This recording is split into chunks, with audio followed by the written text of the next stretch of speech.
Before we get to the review, can I just first off say that, for the love of God, Netflix, please don't ever do batch releases again for a part in JoJo.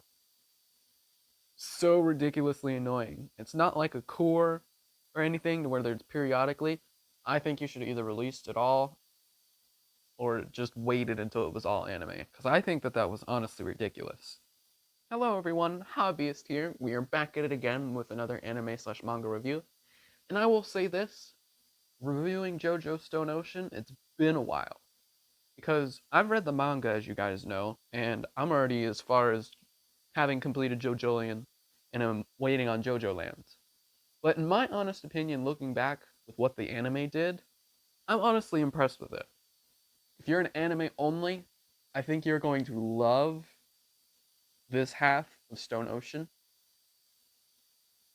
Whereas if you're a manga fan, I think you're going to have a bit of things to where you're going to notice some differences. It might have things, animation choices and things of that nature where you didn't like it. But as far as reviewing Stone Ocean, because again, it's now fresh on my mind,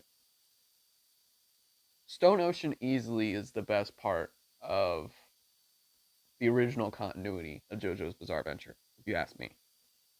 Like, to me, the reason that Poochie and Dio became my favorite villains in all of JoJo is because of Stone Ocean.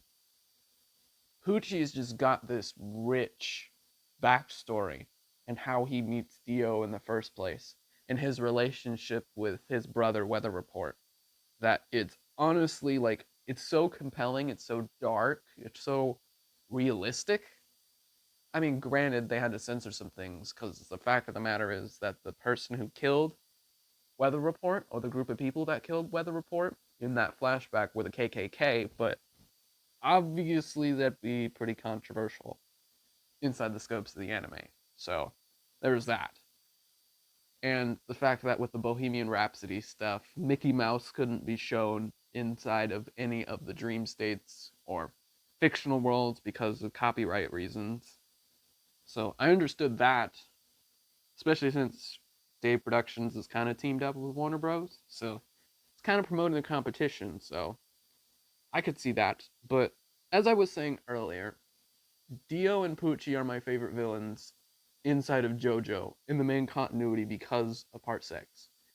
The whole idea of heaven and the heaven plan that is introduced and is the main theme inside of JoJo's, ignoring the fact that the JoJo's lose in Stone Ocean, ignoring the fact that the universe gets reset and everything changes, the idea that fate cannot be controlled, and the idea that if you are able to witness your own fate and accept that that is the outcome that is going to happen to you, that you will mentally achieve a nirvana like state that acquires heaven, is a very interesting concept. Honestly, it's just a very deep conversation to have, and is like, honestly, the biggest reason, again, I love Poochie and Dio as much as I do.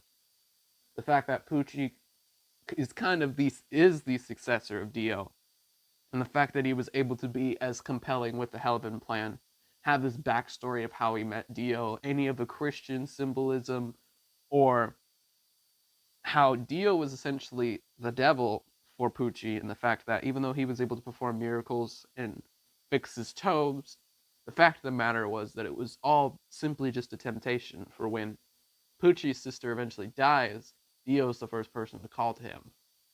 So it kind of influences him to the dark side, if that makes sense. Honestly, I think Jotaro Kujo, as far as his character stuff inside of Stone Ocean, now that it's all refreshed in my mind, I think it was better inside of this part. But if I'm remembering correctly, I could be misremembering. Let me know down in the comments below. But in the manga, I felt we had at least a little bit more time with Jotaro.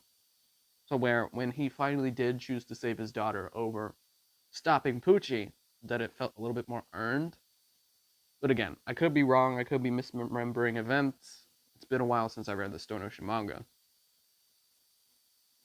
And they honestly killed it with Emporio's I'm Emporio, because honestly, that moment just felt really sad in of itself. I think Weather Report's death has been the saddest because of his backstory. Like, in comparison, like, Abakio hurt when he died in Golden Wind because of everything that he lost, everything that he wasn't able to do or felt that he wasn't able to do. But like, Weather Report was a victim of racism. He still to this day didn't know that the person that he was dating was his sister and was blindly in love with her and felt that he shouldn't deserve to live. In this whole conflict with him and Poochie. Oh, it's so good. So good. And honestly, the conclusion of everything, I loved the touch that the anime did when they added Roundabout to the very end of the ending of Stone Ocean. Kind of just tying up the bow of how we began in Phantom Blood with Roundabout. Now we're at the end of the main JoJo continuity. And the last song that we hear is Roundabout from the beginning. Honestly, it was beautiful. It was awesome. It was great. But yeah, I think that out of old continuity, from JoJo's part 1 through 6, part 6 is my favorite, primarily because of Poochie and Dio. All time, however, Steel Ball Run still remains my favorite part in JoJo, period. That's all my thoughts that I have. Let me know down in the comments below, what is your favorite part of JoJo? Both as a anime only, or as a manga reader who's maybe gone as far as JoJolian. Otherwise, thank you guys so much for watching, and I will see you guys in the next video.